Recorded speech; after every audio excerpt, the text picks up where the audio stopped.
Namaste, welcome to Bharata First. It gives me immense satisfaction and pride to launch this platform, an initiative that has Bharata at the center of it all. A place for all Bharatiyas to learn and be empowered. Thank you all for tuning in.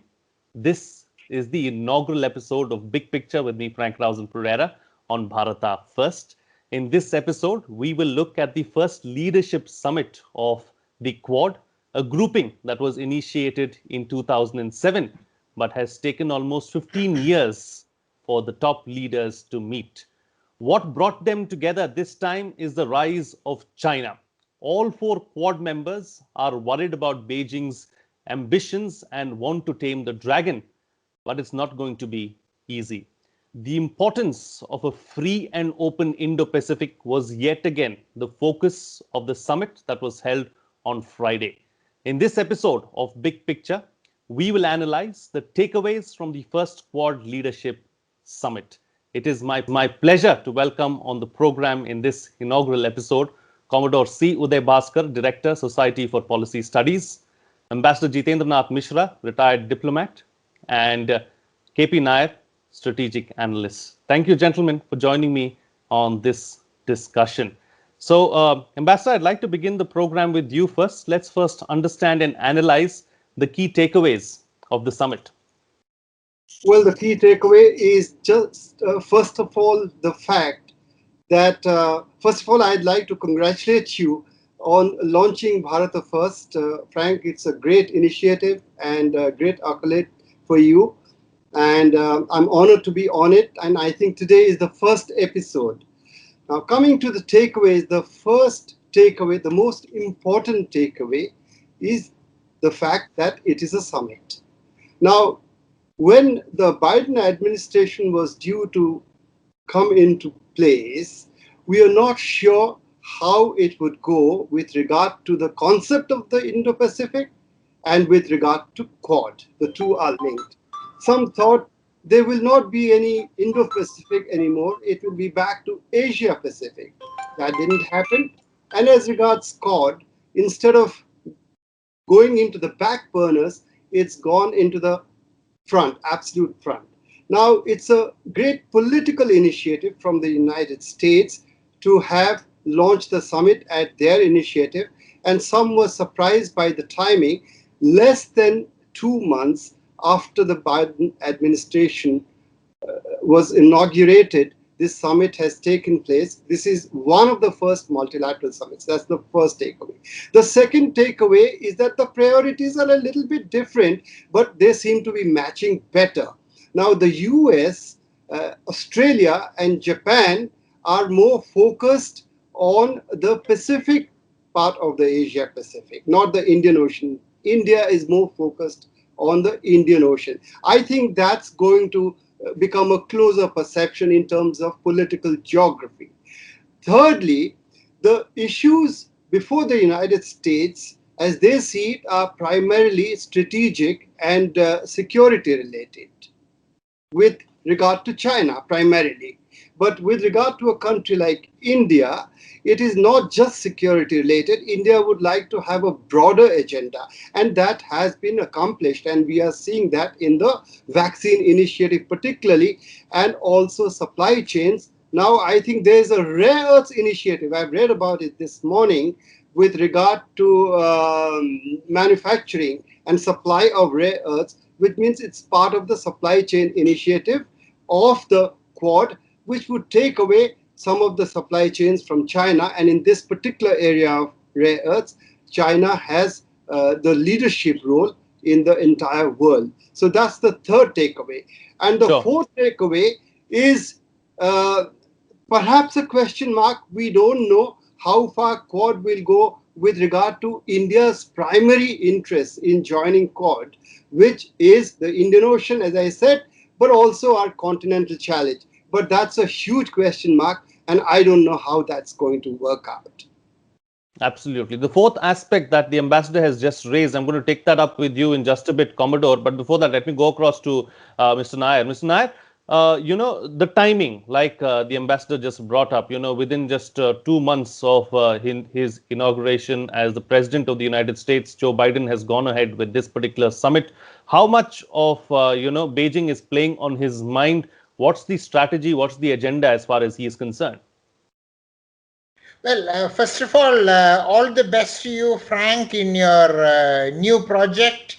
And I wish you all success and continued association in all your efforts as we have had in the past for many years, you and I. Coming to your question on the timing, I believe that the timing has a lot to do with the agenda of the summit that we have just had. And President Biden underlined this in a sense.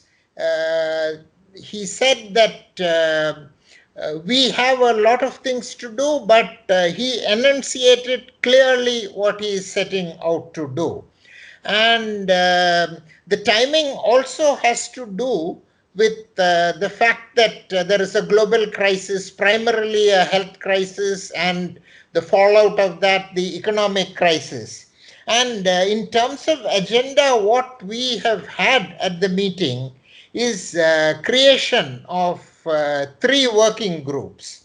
One is a vaccine partnership, which is the most important. The other thing is the climate working group. And the third one is the emerging technologies working group. And I think that of these, the vaccine partnership is probably in the immediate context the most important. And that underlines the timing, I mean, the fact that, after all, this summit is President Biden's initiative. And all the other prime ministers who spoke yesterday acknowledged as much, that they thanked President Biden for this initiative.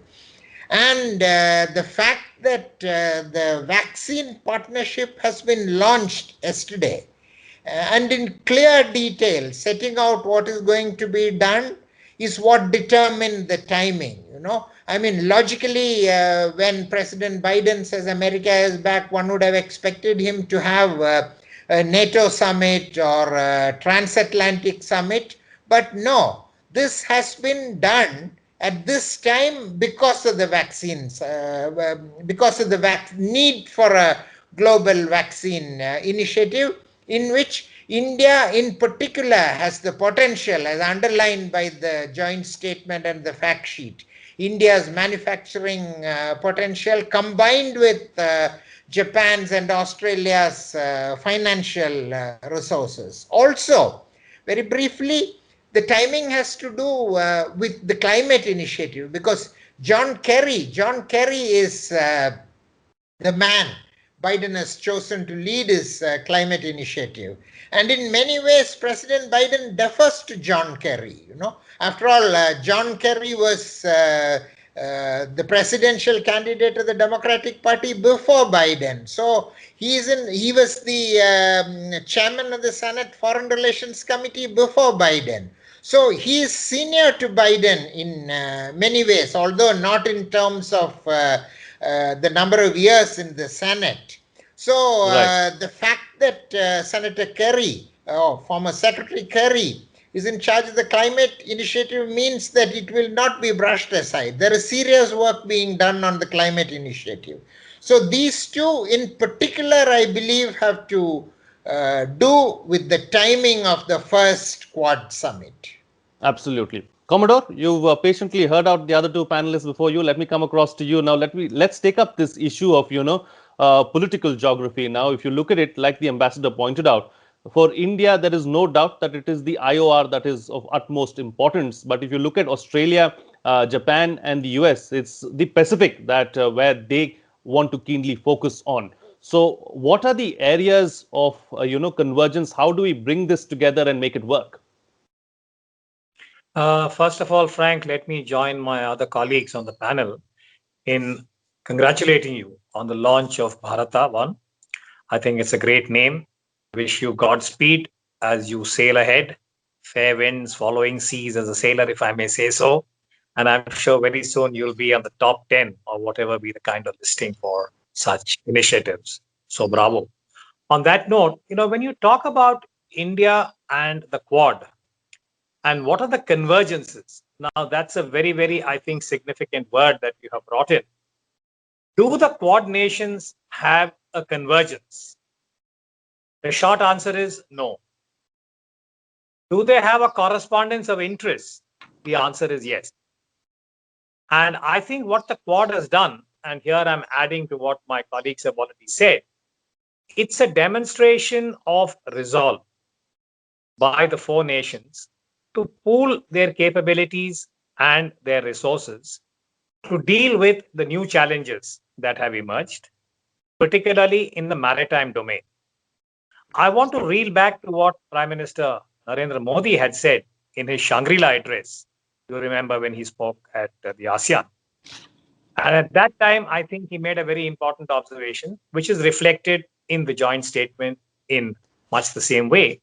One is that the Quad is not anti any other nation. The agenda is not negative. And yes, there is an anxiety about China on all the bilaterals. India-China is a good example. We are coming out of Galwan. Australia has just had a very rough ride with China over their own bilateral, and we know the current texture of that relationship. Japan is particularly incensed about the Senkaku, so much so that Prime Minister Suga even raised it in his telephone conversation with Prime Minister Modi.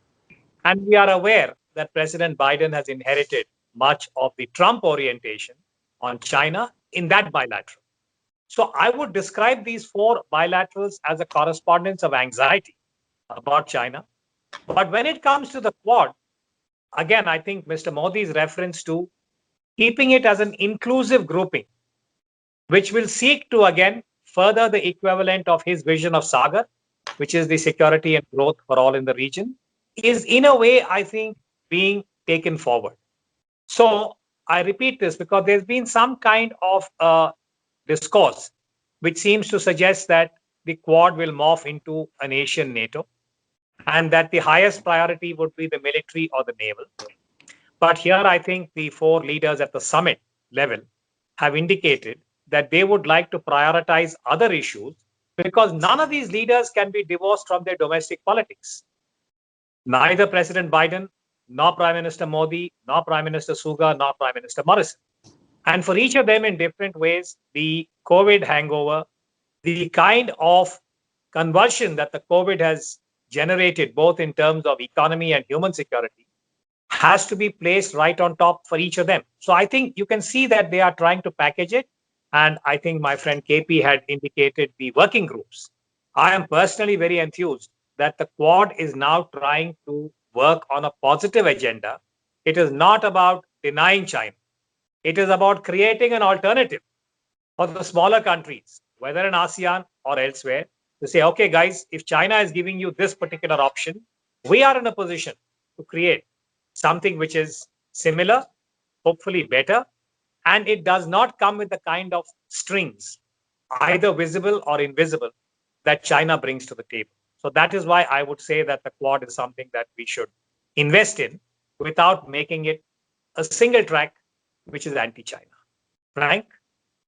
Absolutely. All right. So since we are here then, Ambassador, let's take this particular aspect forward, the issue of, global vaccine initiative. Do you believe that this can be taken forward in the right spirit? It's the need of the hour if you look at things as they stand right now. But do we need to look beyond that as well and move towards ensuring that we work together on several other aspects and issues and not just the COVID-19 pandemic?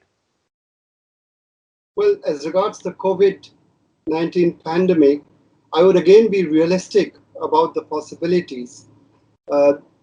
We have seen media reports, and I think there will be follow-up on investments in India's vaccine program in the domain of COVID. Now, India is the world leader, 60% of the world's vaccines, and number 2 in the world in perhaps the COVID vaccine manufacturing capability. So India has the talent, the technology. It has its own technology, which is Covaxin, as well as the capacity to manufacture under license, under transfer of technology. Now, the problem here is, one challenge is that to put your money in this is good, but are you going to put your critical raw materials? For example, if the Johnson and Johnson and the Novavax, the two American vaccines, are going to be manufactured in India, even if the US and Japan put the money, that's great. But will the US transfer critical components of that vaccine in light of the fact that the top priority is to keep those components within the US for the US public? Their priority is US first as regards the COVID vaccine. So are they going to transfer these to India in sufficient quantities to make the whole exercise cost effective? That's a big challenge. And the second challenge, I would say, is there is something called Atmanirbharta and Atmanirbhar Bharat. And I'm very proud as an Indian to say that the Covaxin is a winner and is being tested. It has been tested, and initial trials, stage 3, are very good. And it looks like to be a very effective vaccine. Now, this is an Indian product. I would say if these countries, they invest in the manufacture of Covaxin also, not just the American vaccines, then I would say that there is a greater commitment, that's not just a transactional commitment, but a deeper commitment. So that's a big question.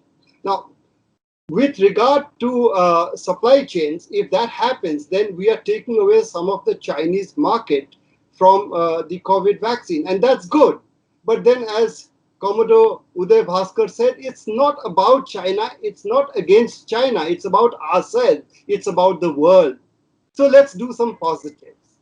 We are moving away from security to a broader range of cooperation, and let's do some good to the world. Was, in the spirit of what Prime Minister Modi had said, was Vasudhaiva Kutumbakam, the world's a family. Right. So that's the spirit. So as regards other areas of cooperation, I see huge challenges. I would agree with Commodore Uday Bhaskar. He's the expert on the naval domain. But I would say that, again, political geography, and this is not been reconciled at all. We are brushing it under the carpet. For the US, the Pacific Command, they named it the Indo-Pacific Command. Okay, symbolisms are good, just as the Indo-Pacific came in lieu of the Asia-Pacific. That's symbolism. But symbolism doesn't really mean much. Their conception of the Pacific Command is up to the Bay of Bengal. And our conception of what that should be is up to the eastern seaboard of Africa. And they were extremely coy until some time ago in having India to do anything with the central command structure. Now we have, I think, some military officers with the central command, because that's, according to them, that's a separate domain. For us, the Western Indian Ocean and the Arabian Sea is of vital, existential issues are involved, and it's vital importance to us. So even if we are talking about a naval strategy, I see limitations. Then we have the 4 foundational agreements. The Americans asked us to do this for many decades, for at least a couple of decades. We have done it because their argument was that this will enable transfer of technology and joint operations. Right. Okay. Are we there yet? I like to see something happen. I mean, Russia has been historically a reliable partner with regard to transfer of at least certain technologies, if not critical technologies. And the US has not given us any critical technology, any technology in the military domain, as far as I know. So now the ball is in their court. This will be the true test for India. Yes, there is some intelligence sharing and other equipment like clothing in Ladakh after the crisis. Yet I would say that the US was the one country that was very explicit in its support for India after the Ladakh crisis. No other country was explicit.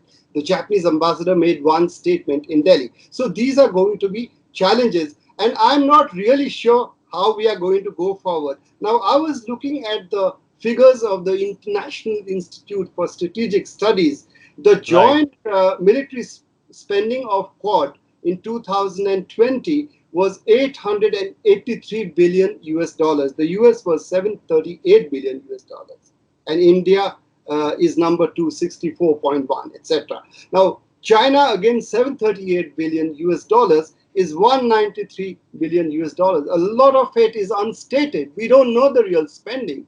Hmm. China is a much less transparent country. But even so, in some critical technologies, China is up there, right up there, like AI and other things.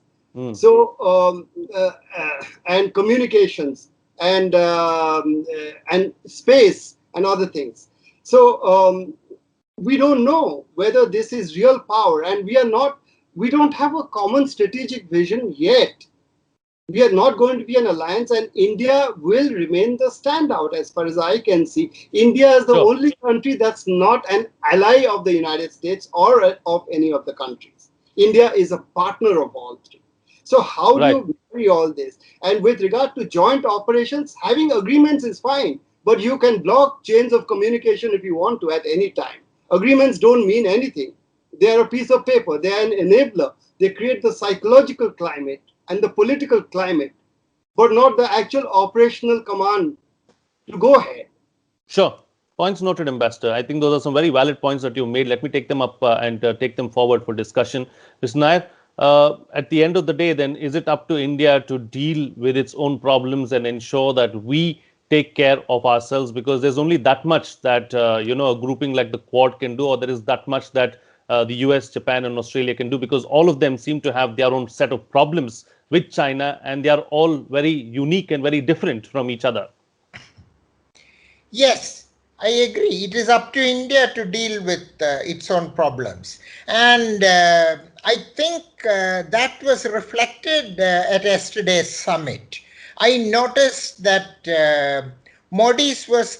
Prime Minister Modi's was the shortest speech among the four leaders. In fact, I think this was the shortest speech that Modi has made in his entire political career. It was only 4 paragraphs, just 4 paragraphs. I don't remember hearing any speech by Modi, either as Gujarat Chief Minister or as Prime Minister, which was just 4 paragraphs. I think it was a reflection of caution. India does not want to jump into anything. Yeah, I got the feeling that Prime Minister Modi is taking an attitude of wait and watch. But in those 4 paragraphs, he summed up the basic agenda of yesterday's summit. Also, I have a feeling that Prime Minister Modi is sort of weighing the options as far as President Biden is concerned, you see. One could also make out from the flow of yesterday's summit that the other two leaders, Australian Prime Minister and Japanese Prime Minister, especially the Japanese Prime Minister, it was very clear he knew President Biden very well. He took the unusual step of addressing, when he started his speech, Joe. American presidents are never addressed like that. It's always President so and so, Mr. President or President Obama, President Trump. He said Joe. I gasped, And later on it became clear because the Japanese Prime Minister mentioned that when the tsunami happened and the Japanese earthquake happened, which of course all those events were what triggered the basis of what the Quad is today. The Japanese Prime Minister mentioned that Joe came to us. Joe came to see the devastation, you see. And it was also clear that the Australian Prime Minister knew President Biden well. You see, one forgets that Prime Minister Modi became Prime Minister in 2014. The 2 years later, Joe Biden became a private citizen. So Modi did not know Biden before because he was in Gujarat. He was not here. He's international, of course. He was he was active in his limited role as chief minister. So he doesn't have a deep understanding and or deep involvement, personal involvement like he's had with Trump in the case of Biden, And so Modi, being cautious by nature and result oriented, he was trying to assess President Biden in their first virtual, albeit, meeting. And again, the Japanese Prime Minister, again, I noticed that Mr. Modi was the only one he addressed as Mr., The Japanese Prime Minister called the Australian Prime Minister ScoMo, not Mr. Morrison, Mr. Prime Minister. He said Joe, Mr. Modi, ScoMo, So you have a club there, informal club of Biden, who knows everybody who has anything to do with international relations in the last 40 years, Scott Morrison, and the Japanese Prime Minister. Again, I think our Prime Minister wants to be careful because he had a very good equation, a result-oriented equation with the previous Japanese Prime Minister, Abe. We don't know what stuff Suga is made of, whether he will continue Abe's policies towards India. So I was appreciative of the fact that our Prime Minister was being careful. In 4 paragraphs, he summed up what was necessary to be summed up, but he didn't go far. But one small point I want to make, which is that really the United States did not support us as far as China was concerned, during the Galwan thing. There is this impression that United States did.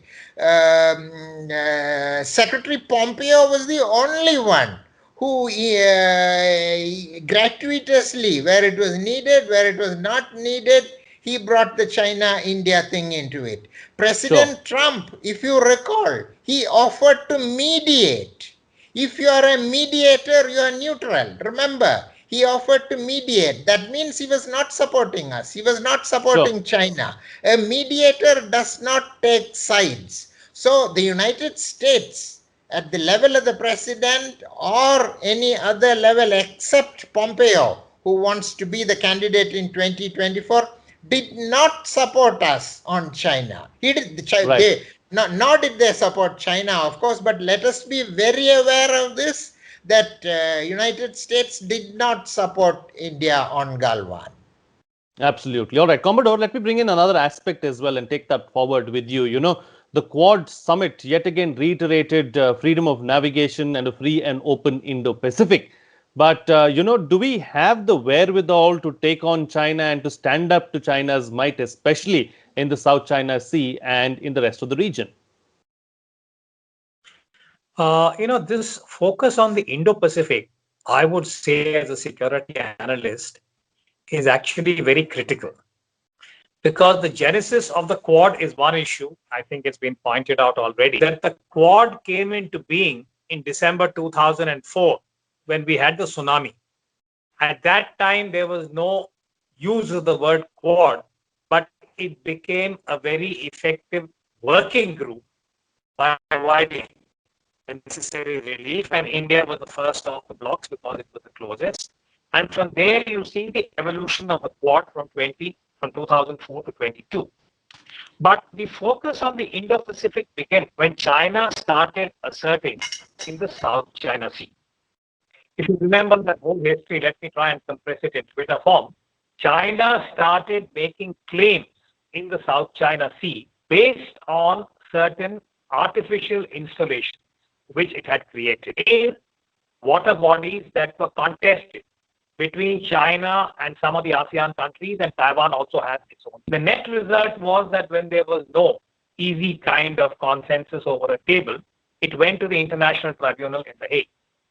China rejected the finding, and that, to my mind, was the beginning of China's so-called rise, whereby it said that it would not respect international law as it derived from the UNCLOS and the tribunal. That was the signal for the international community that China needed to be resisted in the maritime domain in relation to law. Now, there were two aspects. China tried to push back, saying that we are exercising our rights like all of you are, as per the maritime domain and the UNCLOS. But the big difference is that China was rewriting its territorial claims and trying to convert the water body into the equivalent of a land border and creating the equivalent of the 9-dash line and so on. For me, again, both as a sailor and as a security analyst, that was the amber light. Because China started saying that we would not allow the equivalent of freedom of navigation in our territorial waters, which is you first create an artificial line, create territorial waters, and then start applying restrictions which are only applicable to, say, a country like India. It has territorial waters that is up to a certain line. So that, to my mind, was actually invalid. Furthermore, there is freedom of navigation for the equivalent of merchant ships, trade. Then you have the freedom of operations, freedom of naval operations, which is now called the FONOP. Normally, even in your exclusive economic zone, a foreign navy is allowed transit or even exercise, subject to a bilateral between the countries concerned. China refused to give this kind of space to the navies, which is when the Americans tried to carry out a certain amount of patrols in the South China Sea. And that is why the freedom of navigation became a big deal, both in the second term of President Obama and when President Trump took over for 4 years. And consistently, I would say India from Dr. Manmohan Singh, which is UPA 2, to where we are now, has supported the freedom of navigation and what we call as customary law, now enshrined in customary practice, enshrined in law. This is a very important principle, and which is why I think India has done the right thing in allowing that phrase, or not allowing, but accepting the inclusion of that in the joint statement, which I think is a global kind of norm.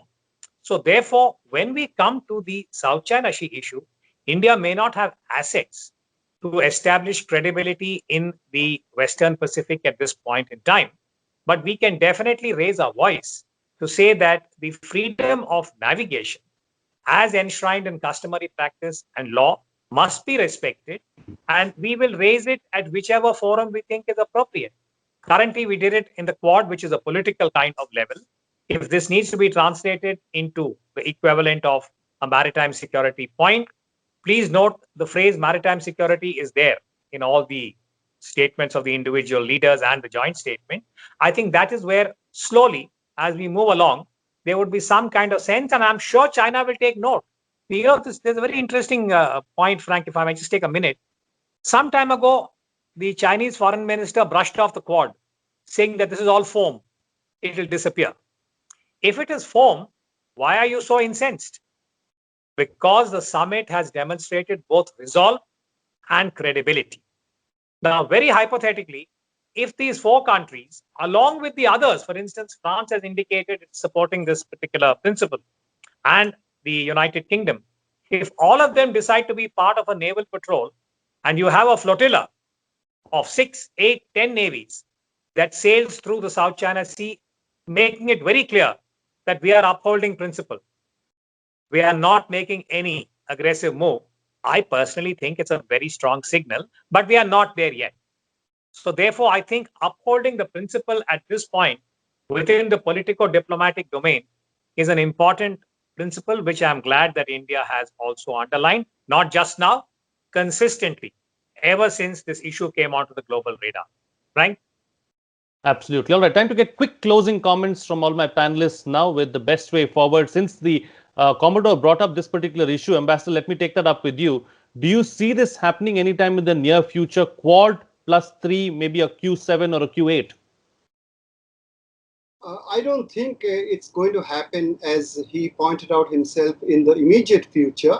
it's possible in the medium term, but more likely even in the longer term.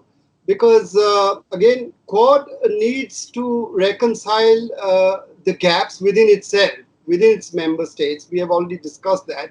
That has to be the first step, and the other things can follow. Now, France and the UK have already sent the UK sent the Queen Elizabeth into the South China Sea, into the Pacific Ocean.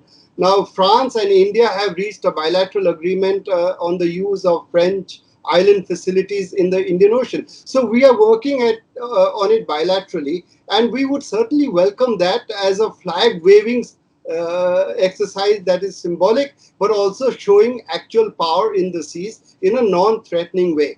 That's a good step, but I don't think that's happening in the short term. Now, I'd like to take this forward a little bit with regard coming back to the United States, and both my co-panelists have mentioned the limitations of the capability or the willingness of the United States to address India's core security concerns.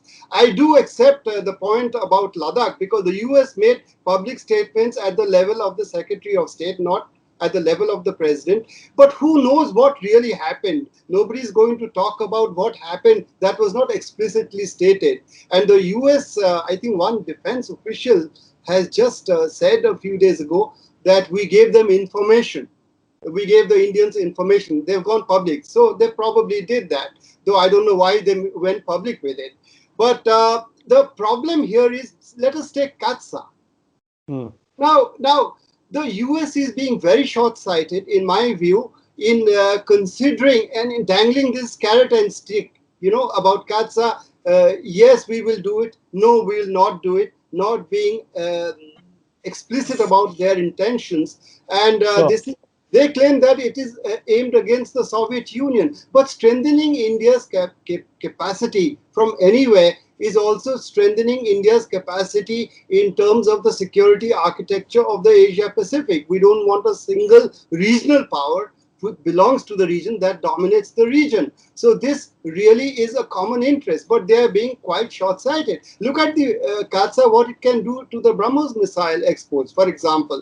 We have seen media reports that India and the Philippines have reached an agreement through the bilateral defense agreement, but not specific to the BrahMos, about the export of BrahMos. It's a facilitating agreement. Now, we've been reading and hearing about agreements and intentions, Vietnam, Philippines, for 5 or 10 years. It hasn't happened for various reasons. The Russians are on board.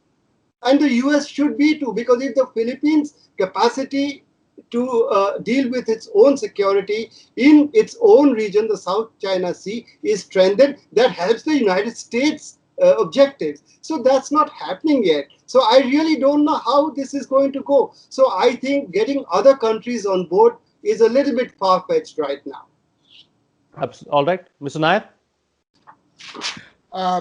As we close this discussion, I feel it is necessary to be realistic about the outcome of the summit yesterday and the future of the Quad. And for me, the realistic expectation is reflected in today's mainstream American media. I see that in the New York Times and in the Washington Post, there is not a line. There is not a line about this Quad summit. There are other foreign policy stories about Yemen, Saudi Arabia, Europe and all that, but not a line about this Quad summit. I look back in the run-up to the summit also, neither Washington Post nor New York Times did a story. They both used AP, Associated Press stories in the run-up to the summit. And that, to me, when they don't do their own stories, it is a reflection of how they see an event, that it is not important. They dismissed it. I mention this because if we look at our media, all the Indian newspapers I have seen, this is the main story. It's the lead story. Last night, Indian television was in overdrive. So if the American media, and after all, it's a Biden initiative, yesterday's summit, if the American media is dismissive of what happened, we have to take into account that this is still work in progress, that it Sure. is not what is being made out to be in the Indian media. Maybe we will go forward. Maybe Quad has a bright future. But we should not overstate the importance of yesterday's summit. Absolutely. All right. And Commodore, close the show for us with your quick Well, if concluding it's only remarks. closing remarks, Frank, all I would say is the Quad is a work in progress. We wish it well. Thanks, Frank. All right. Thank you, gentlemen, for joining me on Big Picture, and thank you for putting things into perspective for us. What's coming out of this discussion is that the summit was an initiative of the US, and the timing is of importance as it has taken place within just 2 months of President Biden's inauguration. The Quad summit seems to have taken precedence over a NATO or transatlantic summit, clearly indicating the need for a global vaccine initiative. The idea of Quad still remains not to target anyone. The Quad nations want to provide a viable alternative to the world. After initially dismissing the Quad as foam, China is now incensed, clearly indicating the potential of the grouping. That said, we can't rely too heavily on the Quad. It is up to us to sort out our own issues. The Quad can only play a supporting role. Thank you once again for tuning in. And remember to like and subscribe to Bharata First on YouTube. Also follow the social media handles. I need your support now more so than ever. Before I leave, I would like to dedicate this first episode of the Big Picture on Bharata First to my better half, without whom this would not have been possible. She has been my strength and one of the biggest reasons for me to have gone ahead with Bharata First. That's it from me. See you again next time. Please remember to spread the word.